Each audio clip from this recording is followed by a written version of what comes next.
কিছু পরিবারের মধ্যে 150টি শাড়ি, 125টি জামা, 100টি ধুতি এমনভাবে ভাগ করে দিতে হবে যাতে কোনো দ্রব্য অবশিষ্ট যেন না থাকে।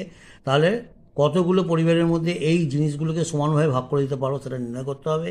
আর প্রত্যেক পরিবার ধুতি কটা করে, জামা কটা করে, শাড়ি কটা করে পাবে তা নির্ণয় করতে হবে। তা প্রথমে হিসাব অঙ্কের ক্ষেত্রে দেখা যাবে যে দ্রব্যগুলো পাবো, সেই দ্রব্যগুলোর গসক নির্ণয় করবো। দ্রব্যগুলোকে আগে ছোটো থেকে বড় সাজাবো, 100, 125, 150। তারপর 100, 125-এর মধ্যে গসক হবে 25, 25 এবং বড়টার মধ্যে গসক হবে 25। অর্থাৎ মোট 25টি পরিবারের মধ্যে আমরা কি দ্রব্যগুলোকে সমানভাবে ভাগ করে দিতে পারবো। আর গসকগুলো ভাগ প্রক্রিয়ার গসক হয়, এটা অতি সহজ ব্যাপার, তোমরা নিশ্চয়ই জানো। কটা করে আমার শাড়ি পাবে না, 150টা মোট শাড়ি। 150টা মোট শাড়ি, 150টা শাড়িকে 25টা পরিবার দিয়ে ভাগ করলে হবে 6টি করে শাড়ি, দেখতেই পাচ্ছ। আবার 125টা হচ্ছে তোমার জামা, 125কে 25 দিয়ে ভাগ করলে 5টি করে জামা পাবে। আবার 100টি ধুতিকে 25টা পরিবার পাবে কটি করে,